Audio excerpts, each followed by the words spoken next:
We get a chance to dream. That's the best part of this job, when you do the vehicle concept and you really get to stretch it. You are forced at sometimes to rein it in a little bit and to make sure that it's viable and we're, again, efficiently spending our resources. By that definition, I would never rule anything out. But the reality of the situation is we felt it was important enough, and it was somewhat iconic to us in terms of, it's especially when you're off-roading, and it brings that I'll say the third dimensional challenge, right? You've got that extra pedal to deal with, and I think it's for people who really enjoy that, they really enjoy that.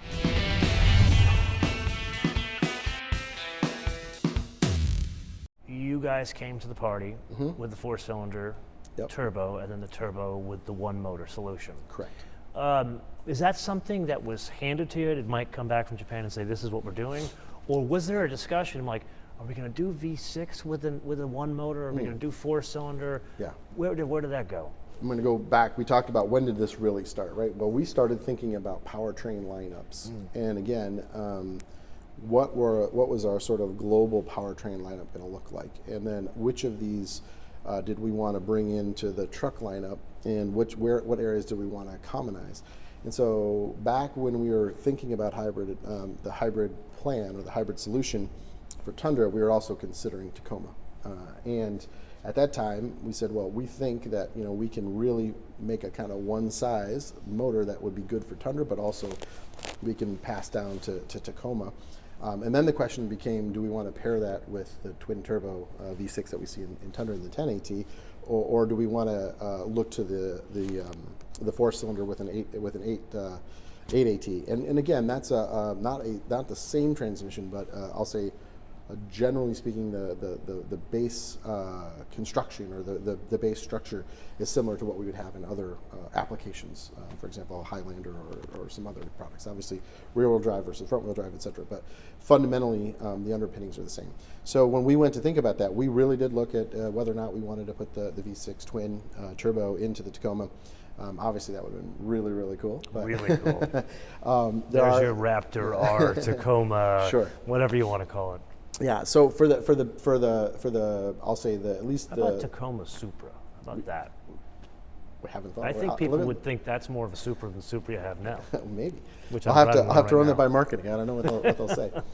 But in this particular case, the L4 was really the right size motor. It gives us all the power and all the torque that we need. We combined that with a one motor hybrid. It's 326 horsepower, 465 pound-feet of torque. That's. I was kind of blown away by the torque number. Yeah, I'll give you that. Yeah, that's full size, big engine sort of numbers in a mid-sized truck. That's pretty doggone good. So, we said let's keep this focused. Not for people behind the camera who are not going to like this comment, but that's kind of pissing on the doorstep of Ford right after they came out with their Raptor Ranger too. Yeah, the torque numbers. The torque numbers are big, and our focus is on our customers. That's what we want to do. We want to deliver that. That's your nice way of saying it. We're gonna. Well, we always are looking at our competitive base, right? What a great time to be in the mid-sized truck segment. Crazy right now, time, right? Yeah. All kinds of refresh, new product, great selection and choice. You know what I believe though? That makes the competition better. That means that we need to up our game, and so that motivates us. So let's go back to that electric motor. And you had said it's the same between the Tundra, yes. basically. Not basically. It's the same. Let me say that. It's the same. Let me be very specific. And so, what's the output? Just from the electric motor. Yeah, the 48 horsepower. Yeah. Was the remit the same that Mike had on the Tundra, where it's torque fill and provide that torque like a diesel, or was it something more usable, being this is a more usable truck? The powertrain performance and characteristic is very similar. In other words, there's going to be a very small gap where at lower RPM, right, where we've got to wait for those turbos to come up. Now, I say small because our turbos are almost producing peak torque. Not almost, they're producing peak torque at 1,700 RPM. That's not a lot of. That's not a big gap from idle. This though is instantaneous. So it was to fill in that initial part of the curve, right, and then after that, of course, you can supplement where we start to see the torque curve fall off. We can come in and basically backfill that. And then there's a point, of course, where the one motor, especially when we start to get up into the high horsepower, high RPM area, where it's not contributing as much. But the great part too is when we're not using it, it is the motor generator, right? So in those braking areas, et cetera, we can then supplement some of the braking and we can recharge that battery. So. That's the. So it's the working even remit's when the it's not same. working. That's right. The Fundamental. remit's the same. Fundamental between the underplanning is the Tundra. same. That's right. Yeah. Yeah. I don't want to assume. I have an idea of why you went 8 as opposed to 10, but what is the real reason we went from 10 to 8? Great question too, but very candidly, diminishing returns. So we certainly looked at the 10 and we thought, man, this might be right. But we don't get, for the additional cost, the additional mass, and some of the packaging challenges. And so I want to have dramatically improved efficiency. And if I'm not going to get that, and I can basically cover that with a very nice small steps in my gear ratios in my 8-speed. Let's keep the smaller, lighter, I'll say more right-sized transmission for our truck. Theoretically, could one say, you make it up in volume. Sure. You buy more 10 speeds, it would be cheaper for both trucks. Was that a decision? Was that a discussion? Well, again, the great part about how we plan this is it's not just about our individual trucks, right? We're looking at globally. So I can leverage a lot of what we're doing at 8-speed. Mike can leverage what's happening globally with Lexus and Land Cruiser and some of the areas where 10-speed may be more appropriate. So from that standpoint of view, we sort of look at that strategically from a global volume and optimize. Let's get to what I would argue is one of the top 2 most interesting aspects of this truck. You have a third pedal. We do. You are the man. I'm going to say arigato gozaimasu, vielen dank, whatever, shukran. Lead me in that discussion. Was there a discussion of, no, we're not doing it? Did you have to send Mike to go begging in Japan again like you did with the Sequoia? What happened? Yeah. So the Tacomas that I have owned, they were all 3 pedals. I knew I like you for a reason. It's not the way you part your hair. That's right. That's right. I have much of that left. Yeah, no, the truth is we don't sell a ton of those trucks. But for the people who love them, they absolutely love them. And percentage-wise, what is it? What's the mix? Probably maybe 11%, something like that. That's pretty good. Yeah, it's not too I'll bad. give you an idea. Most cars that are offered today, it's as low as 5%. The highest is 911s. They're 25% of the mix. Sure. If it goes to a GT model, it's 50% of the mix. We felt it was important enough, and it was somewhat iconic to us in terms of, it's especially when you're off-roading, and it brings that I'll say the third dimensional challenge, right? You've got that extra pedal to deal with, and I think it's for people who really enjoy that. They really enjoy that, and it gives you a little bit better sense of control. And for those of us who still like to feel like there's a little bit more connection with the truck, I mean, the automatic transmissions are amazing today, and they do things no one would argue that. Yeah, I mean, F1 drivers are showing the world, right, that these automatic transmissions are totally get it, but sometimes it's you fun. want to walk. That's right. You got it. There you go. And so, and that was our thinking. To be perfectly clear, it was not a super popular decision in the beginning, and we did have to fight pretty hard for it. But we thought that it was an important piece of the equation, and I don't know how long we'll be able to offer them, because as we start to see emission standards and things of this nature become more and more severe or more and more difficult to achieve, the manual transmission is something that becomes more and more difficult to certify, simply because I can't control your right foot, so we need you to fight the good fight. Right. Well, maybe you could cheat the numbers.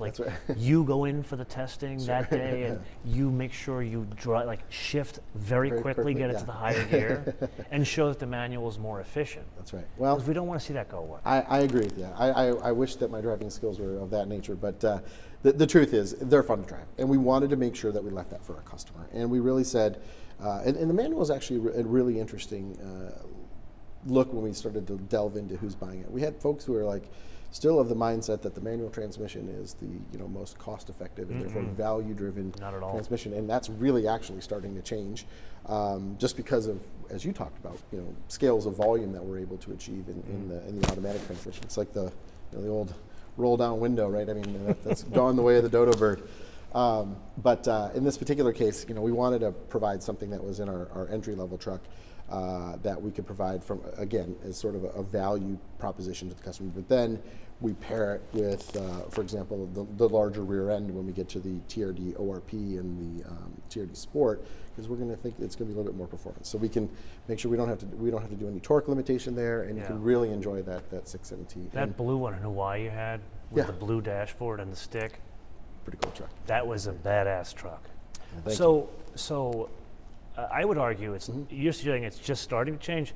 I think you've missed the boat. And believe it or not, the folks who actually changed it was your neighbors up here in Auburn Hills.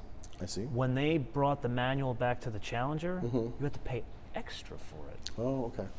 And now in Porsches, if you want a manual 911, not the base car, you got to go to the next level up to get the manual. Sure. So that's, I think, completely gone the way of, as you say, the dodo bird, where the cheap truck is no longer the one with the manual transmission. And again, this is where we still get a little bit of benefit of global supply and other markets, especially emerging markets where the manual transmission is somewhat expected, and we can leverage some of that global volume to help keep our costs in line. So, I've got to bring this up. Sure.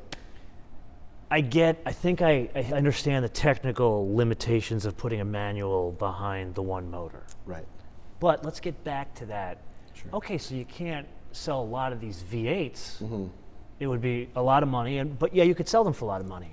But think about a TRD Pro manual in some ridiculous set of colors. Kevin and his team will come up with ridiculous colors, maybe like a suede interior, something stupid, with the manual. I promise you. And you know what? Comments below. Comments below. How much would you pay for that? I think $75,000. Yeah. Can it happen? Can we do this? Well, I from the product development standpoint of view, I never like to overpromise and underdevelop, but that's one of the great parts of this job is you get a chance to dream. No one would ever accuse you of overpromising. Well, ever. We get a chance to dream. That's the best part of this job when you do the vehicle concept and you really get to stretch it. You are forced at sometimes to rein it in a little bit and to make sure that it's viable and we're again efficiently spending our resources. I would never ever, by that definition, I would never rule anything out. But the reality of the situation is again very bespoke, specific market, and we'd have to really make sure that the investment that we would be putting into that from a development standpoint of view could make sure that we could hit the price target that you guys are looking for, but also that it's efficient. And really the problem, as I mentioned, it's the problem that we see is really it's the longevity. Like how long tightening can emission last? standards. That's right, tightening emission standards. So if indeed we were to it's no possible. Longer, I think technically anything's possible. It's a lot of development, and that's one of the things But less than doing a V8. Sure, less than doing a V8 for sure, but that transmission again, where would we be using it? Where does it fit globally? It fits in a North American market quite nice, but again, what would be other areas where we could leverage that technology? And I'm not going to tell you that it hasn't been thought about, it hasn't been talked about, but I'm also not going to promise you that it's coming to market either. So. Look at the smile on his face there. I gotta be a little cagey on that one, but. We don't, again, we recognize it. I would love to have it. I mean, the biggest heartache for me personally is to say, oh boy, if we make the Pro all one motor hybrid, I'm going to lose that 6-speed, or have the manual transmission. It's not going to be available.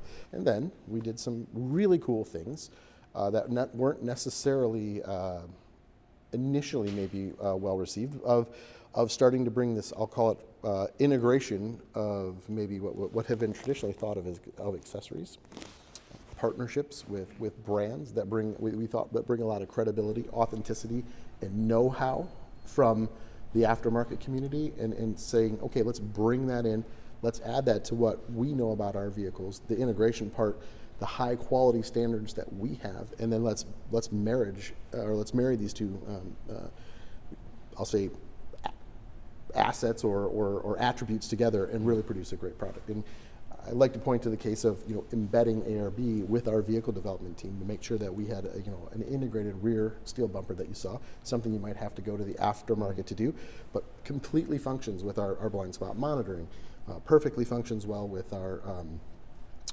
rear, for example, milliwave radar or our other electrical functions that we put back in there. So these sort of full integration to the vehicle, meeting our high standards for corrosion, these were super important for us to do. So you're getting a little bit ahead of me here because I wanted to ask you specifically about the Trailhunter. Sure. Which, by the way, the wheels, badass. Oh, no, thank you. Love me the monoblocks. They are incredible. Anyway, you don't have to tell me because I know you don't have pricing. I'm guessing minimum $65,000. Minimum. But the look on your face here's what I can tell kind you. of tells me that. Nah, well, I don't want you to feel that way, actually, because what I can tell you is I don't control pricing. I totally understand. And this is what I like to do. I focus on cost. I make it for the absolute bottom dollar I can make it for. Yeah. That's my goal. Yeah. That way we can be as Because we know you're not competitive as spending possible. that money on haircuts. That's right. I guarantee you that. That's where we save some money. That is true. There's truth to that statement. I bring up the numbers not to beat you up or to get the number. I bring it up because we're getting into uncharted territory of a Tacoma.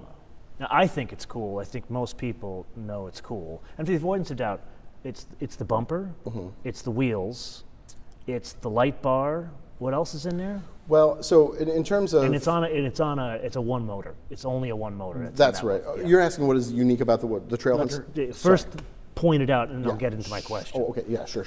So unique to the Trailhunter, yeah. I mean, very specifically, of course, they do have a unique set of wheels in there. We run things like the rear steel bumper. We have the ARB recovery points in the rear.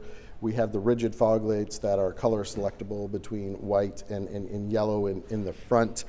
We have these, we call it the sport rack, but it's the sort of, like triangular Very sort of. cool looking, Yeah, it's got a little bit of Molly. The great part about that is if you buy that and you decide you want the full rack, the bone that goes right around the cab there, that basically can still be converted into the full ARB offered deck rack as well. When we go to the Old Man Emu suspension, that's a really important characteristic there. We introduced standard, it's on Pro, but also on Trailhunter, the front stabilizer bar disconnect. That's another, I'll say, key tenet of that. A couple of different things that we do. It's got a unique interior. We call it mineral, and it's sort of that sort of earthy looking, I'll say, it's not really green, but it's not really gray. It's sort of this really kind of like, kind of in between cement color with the gold stitching. We really wanted it to be sort of authentic and feel that sort of outdoor adventure. And I think the studio nailed it in terms of Kevin, their color his selection. team killed it on Yeah, that they one. did an incredible job. And of course, it's got the standard snorkel or the air intake that we like to call it. Yeah. So there's and then we get some really cool things in the deck, right, with the 2400 watt inverter. We also pick up on the other side, we have DC power, so we got some USB-C Type-C ports there, and then of course we have the air compressor that's directly in the bed, and we get rock rails that come with it that are bolted directly to the frame. They can support half GVW. All of these things were to make sure that we had this sort of authentic, Trailhunter. We increase your underbody protection a little bit, so you don't get out of the bash plate, but you get a skid plate across the middle as well as covering the fuel tank and even the rear differential. We've got a trail tip that's unique to that, so when we come off of the center pipe, rather than routing the exhaust out to the side, we basically dump that right sort of mid body through the truck. A little bit helpful when you're doing a little bit more rock crawling and picking. So a lot goes into that in terms of how we set up the tune, thinking that this is going to be used a little bit more for that person who's going to be carrying more gear with them because they're going on sort of a longer term outdoor adventure and carrying more stuff with you. We've got and then the deck rails, the integrated lights. This was really meant to make sure that you have this, I'll say, supported scene where you're at a campsite, it's dark, you show up. We've got the lights that come on. They help illuminate the area in and around the truck where you're going to be operating, maybe setting up your tent. And then we pair that with some cool things like the integrated and pre-wire for all the accessories. So we got 3 accessory switches, pre-wired, running leads to the front of the truck, to the basically at the cowl here in the cabin, and then in the engine compartment. Allow you to develop or to accommodate that truck the way you want that truck to be. So this is way more than I anticipated. Sorry, I didn't get a lot of time with that truck. Okay. Because we had very little time to film. But that's all very cool. Was there an internal conflict of how much do you think this is going to be, and are people going to buy it? Yeah, so Toyota always says first and foremost, we don't say this is what the truck costs. Here's what we're going. Sorry, this is what the truck costs us. This is how we're going to price it. We start and say, what do we think is market appropriate, based on the value and is reasonable, and then our job is to deliver a product that meets all of those targets. Was it in the plan from the get-go, or was it you kind of dreaming one day over cigars with Mike? I want to say 2017, 2018 started. I was recognizing new in the job. I really wanted to experience the Toyota customer, specifically the Tacoma customer.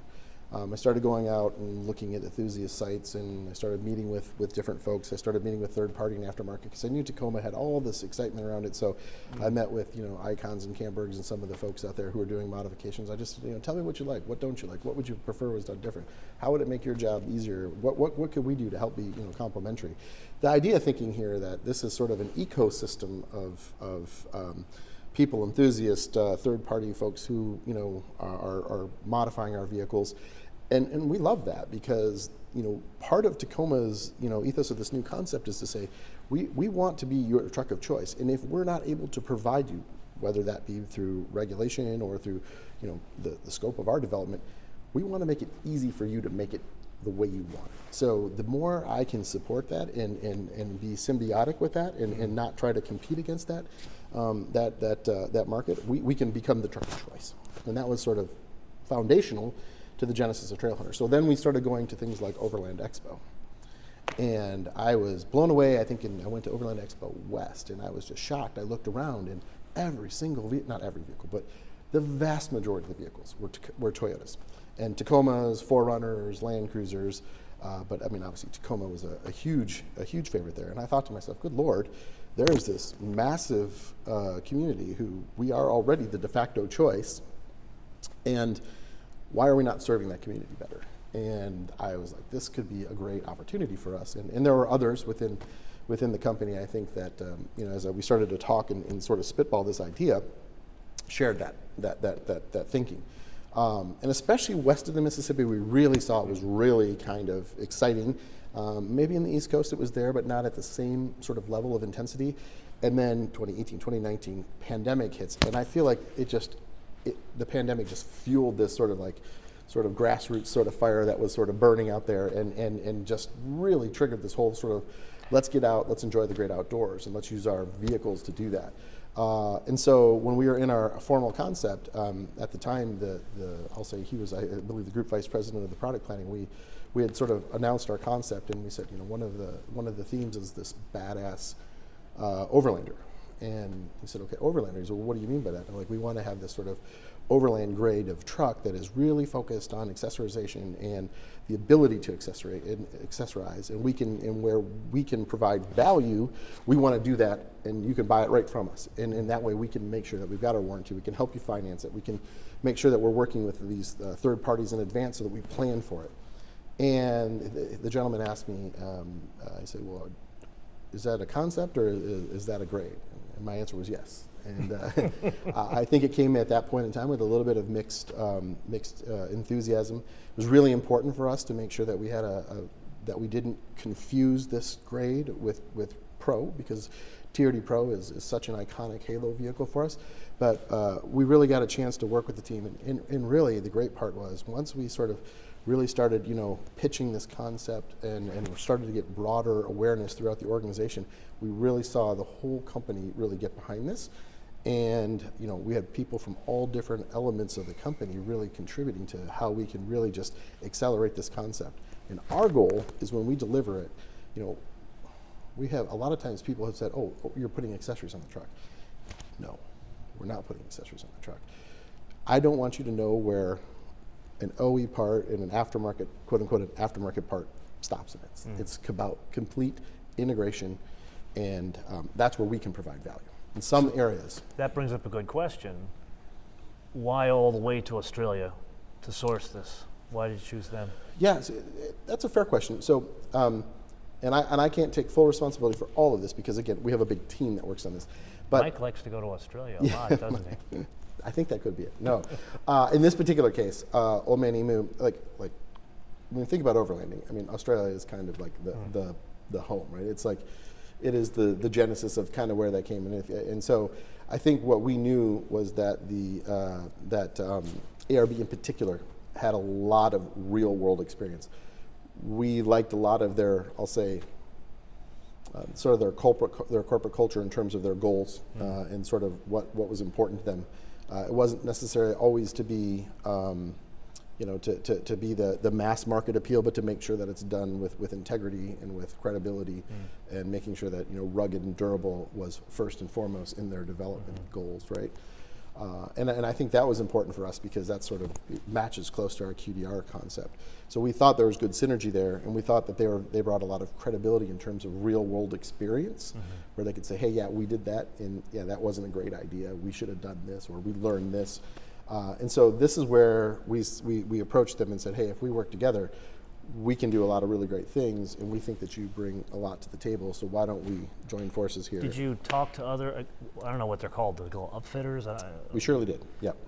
And some, there was good synergies, others, we had maybe slightly different areas, and at some point in time, we can't necessarily partner with everybody, so we tried to be selective, again, based on sort of, common goals, common sort of ethos in terms of how we wanted to develop parts.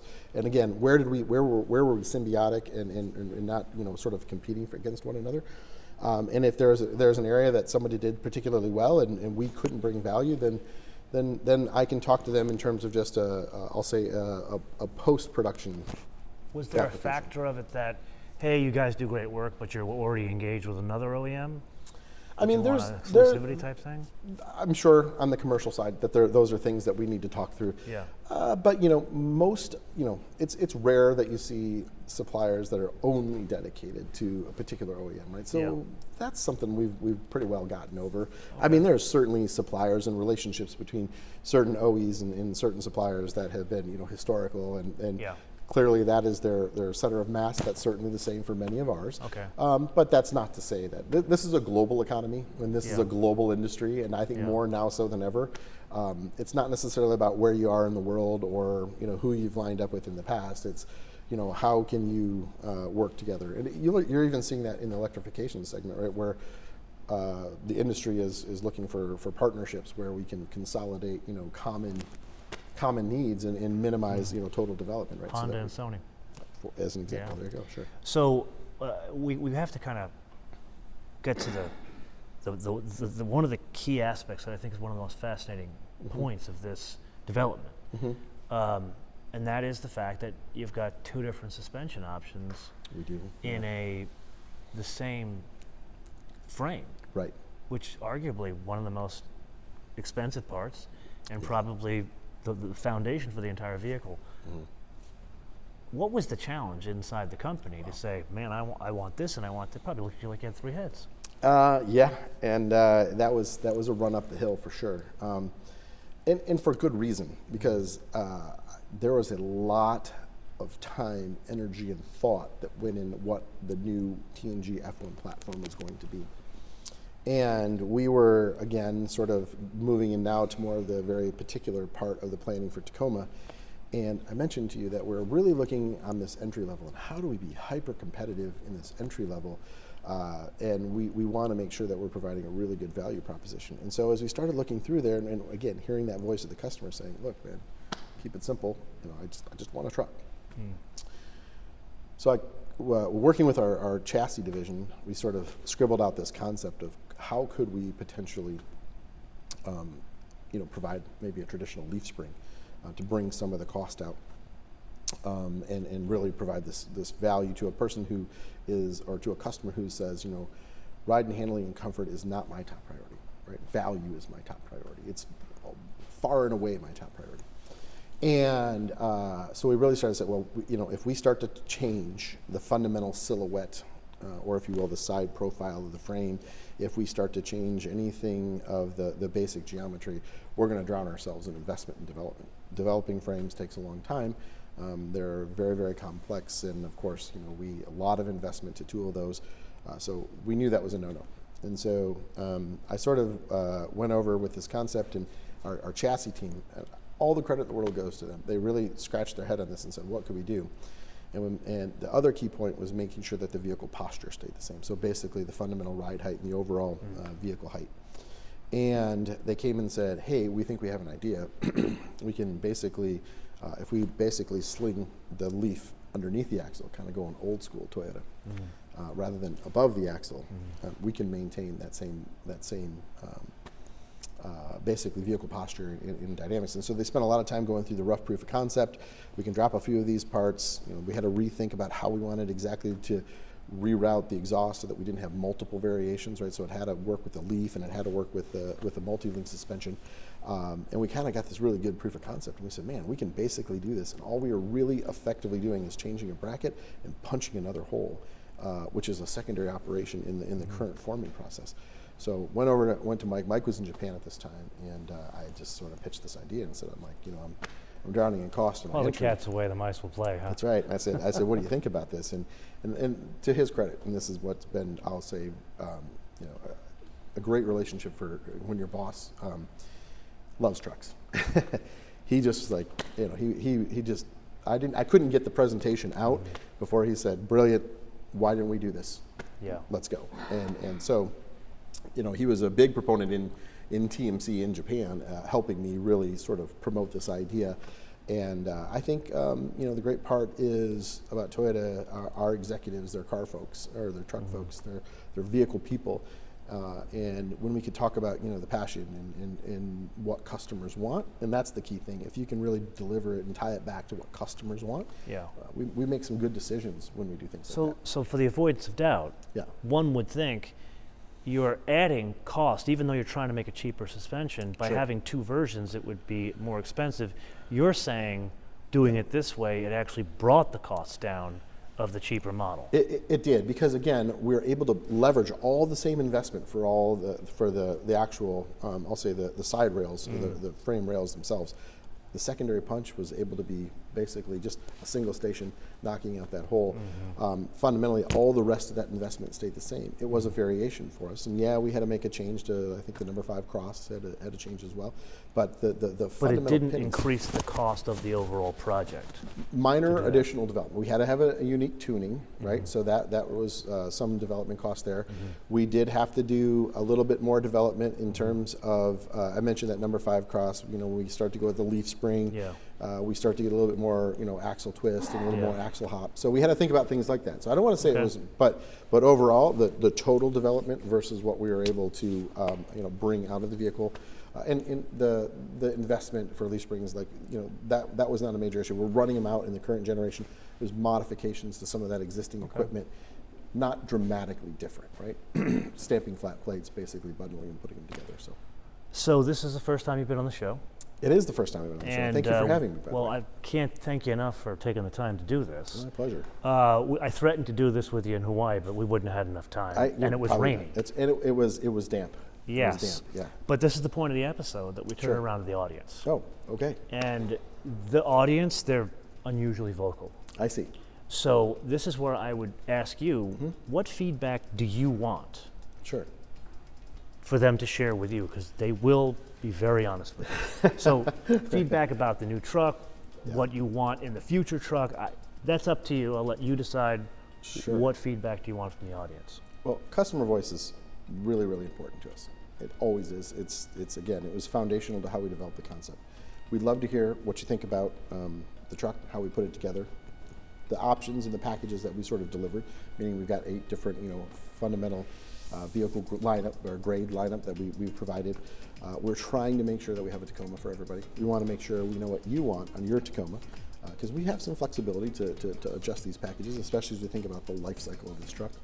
And I know everyone wants the supercar version, and we. I'm not even asking for the V8. I'm not getting greedy. I want the manual. Okay. The manual. The manual. Okay. Comments below.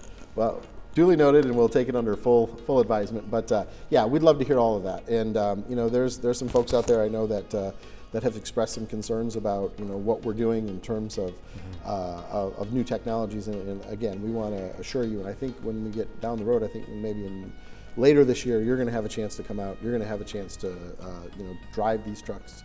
Give us your first impressions. Very much looking forward to that. Yeah, I'm excited to get you in, because we really have, and I really want to say more than anything, we listened to the foibles, or what were the perceived foibles of the outgoing truck, in terms of whether it be drivability or consistent torque performance, etc. Things of this nature, seating position. That was paramount that we did not repeat those, and that we improved those in this new truck. And I'm pretty excited to tell you that it's a lot of fun to drive, and we think it's going to be a great truck. Our core focus right now is to make sure that we build every single one of those perfect every single time, and we're in that pre-production phase right now, and that is our core focus. Okay, so you heard the man. He wants to hear about your feedback on the specific truck Sure. and areas that you would want to see some future development. I'm hearing? Exactly. Yeah, down the road. Yeah, absolutely. Let us know in the comments below or via our social media, MotoManTV, all one word, MotoManTV, all one word, Facebook, Twitter, and Instagram. And with that, I would love to suggest you guys watch one of my episodes with your boss, Sure. Mike Swears. I've done many with him, but probably the one about the capstone. He talked most about the development of the Tundra in that episode, kind of like we did here. Until I see you in the next episode, or we see you in the next episode, because we're going to drive that truck hopefully together. I hope so. And hopefully I see you before then. Bis später.